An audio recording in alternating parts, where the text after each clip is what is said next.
episodios que Lucas narra en el libro de los Hechos, seguramente el más impactante y más recordado es lo que ocurrió el día de Pentecostés en Jerusalén. En ese día el Espíritu Santo se manifestó de manera espectacular sobre 120 creyentes que aguardaban la promesa del Padre dada por Jesús, y lo hacían juntos y en oración. La experiencia más importante, tanto a nivel individual como colectivo, fue, como dice el texto, que todos fueron llenos del Espíritu Santo. Capítulo 2, verso 4. Esta misma experiencia volvió a repetirse varias veces más, como leemos en 4:8, el versículo 31, 6:3, 7:54, 9:17, 11:24, 13:9 y el versículo 52. Esto significó que estos hombres y mujeres vivieron lo que Jesús había prometido, como leemos en capítulo 1, versículo 5. Es decir, fueron bautizados con el Espíritu Santo, o sea, sumergidos en él. En el libro de los Hechos, este control del Espíritu sobre toda persona del creyente, espíritu, alma y cuerpo, se menciona utilizando diversas expresiones.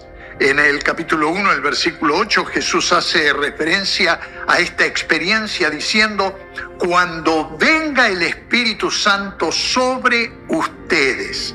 En 10:44 leemos: el Espíritu Santo descendió sobre todos los que escucharon el mensaje. La expresión similar, o una expresión similar, aparece en el versículo siguiente, cuando Lucas describe la actitud de asombro de los judíos a ver que el don del Espíritu Santo se hubiera derramado también sobre los gentiles. En 10:38, Lucas cambia la figura cuando, hablando del Señor, dijo: me refiero a Jesús de Nazaret como lo ungió Dios con el Espíritu Santo. Notemos los verbos que se utilizan para describir la llenura del Espíritu: ser llenos, venir, descender, derramar, ungir o recibir. Como es el caso en 8:17, donde leemos: entonces Pedro y Juan les impusieron las manos y ellos recibieron el Espíritu Santo. Volviendo a la experiencia inicial de los primeros cristianos, notemos que esta manifestación del Espíritu Santo ocurrió en todos ellos, ya que, como dice el texto, todos ellos fueron llenos del Espíritu Santo. En este caso particular, la experiencia no solo fue sensible, sino también profundamente espiritual. Esta primera experiencia de llenura del Espíritu que experimentaron los creyentes el día de Pentecostés, y que desde entonces se ha estado repitiendo infinidad de veces a lo largo de la historia del testimonio cristiano, levanta dos preguntas que debemos responder. La primera: ¿qué experimentaron y quiénes experimentaron la llenura del Espíritu Santo? La única respuesta posible, según el texto, es todos. Esto significa dos cosas. Por un lado, todos fueron llenos del Espíritu Santo. Significa que todo su ser se vio saturado de la presencia y el poder del Espíritu, quien tomó el control, poniendo a cada creyente bajo el señorío de Cristo. Su alma fue llena de la presencia de Cristo, de modo que sus emociones pasaron a estar bajo su señorío, al igual que su voluntad y facultades mentales. El centro mismo de su ser interior, lo que la Biblia llama corazón, su corazón, fue lleno del amor del Señor, de modo que no solo sus sentimientos estaban rendidos a Él, sino su espíritu humano, el núcleo mismo de su condición como persona humana. Sus cuerpos dejaron de estar bajo el dominio de sus mentes, voluntad y emociones para funcionar de manera sobrenatural. Por eso comenzaron a hablar en diferentes lenguas según el Espíritu les concedía expresarse, como dice el versículo 4. En fin, toda la vida de estos creyentes se vio afectada por la irrupción del Espíritu ocupando plenamente cada área de sus personas, espíritu, alma y cuerpo. Por otro lado, nótese que todos aquí incluye a los 12, a todos los discípulos varones, a todas las discípulas mujeres y también a María, la madre de Jesús, y a sus hermanos. Nadie quedó excluido de esta experiencia carismática, cuyo sentido era otorgar poder y autoridad a todos los seguidores de Jesús para que pudieran ser testigos hasta los confines de la tierra, como Jesús había planteado en capítulo 1, versículo 8. A la luz de esta realidad bíblica tan clara, no se entiende cómo todavía hoy hay evangélicos que dicen ser bíblicos en su fe y que excluyen a las mujeres del ministerio cristiano. Además, no solo los apóstoles y los varones de la congregación recibieron el don de lenguas para predicar el evangelio, sino que todos fueron llenos del Espíritu Santo y todos comenzaron a hablar en diferentes lenguas, incluidas las mujeres. Es hora que terminemos con el abuso de no permitir a las mujeres predicar y enseñar a la congregación en base a prejuicios machistas, que no tienen nada que ver con el evangelio del reino.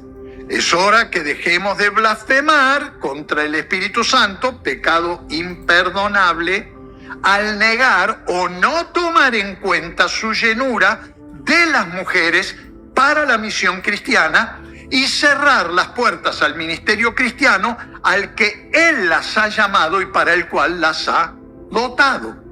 De igual modo, cuando el Espíritu Santo llena a una persona creyente, no hace distinción alguna entre rico y pobre, esclavo o libre, culto o inculto, de esta raza o de otra, o si es creyente nuevo o de muchos años. La segunda pregunta que nos tenemos que hacer es, ¿qué tipo de llenura experimentaron? Esta pregunta no solo es importante para evaluar la experiencia de los 120 creyentes en el aposento alto, sino especialmente para evaluar nuestras propias experiencias hoy. En estos días se habla mucho de la necesidad de la llenura del Espíritu y abundan los testimonios sobre la misma. No obstante, es necesario hacer dos aclaraciones importantes. Por un lado, debemos distinguir entre una llenura auténtica y una falsa. La llenura auténtica del Espíritu Santo se caracteriza por varios elementos. Resulta en admiración y asombro, Hechos 3:10, llama o llena a la ciudad en la que ocurre de la enseñanza cristiana, Hechos 5:28, produce sabiduría en la iglesia, Hechos 6:3, viene acompañada de fe, Hechos 6:5, expresa la gracia y el poder de Dios, Hechos 6:8, se manifiesta en buenas obras, Hechos 9:36, lleva a la alegría, Hechos 13:52, y además, la llenura espiritual falsa se caracteriza también por varios elementos. Miente al Espíritu Santo, Hechos 5:3, produce envidia, Hechos 5:17, resulta en engaño y fraude, Hechos 13:10, da lugar a los celos, Hechos 13:45, termina en enfurecimiento, Hechos 19:28. Por otro lado, debemos entender que la llenura del Espíritu Santo no es para recibir algún don espiritual, ni siquiera el don de lenguas. Esto no quiere decir que al tomar el control total de nuestra persona, el Espíritu no reparta dones. Pero su propósito es transformarnos en instrumentos sensibles y obedientes en sus manos para llevar a cabo la tarea que el Señor nos ha confiado de ser sus testigos en el mundo. Tampoco la llenura del Espíritu Santo es para que nos sintamos bien y en paz, para que tengamos experiencias místicas o extáticas, o para que cambiemos de categoría como creyentes y de carnales pasemos a ser espirituales. El propósito del Espíritu al llenarnos es, como prometió Jesús, darnos poder y autoridad para servir en el reino.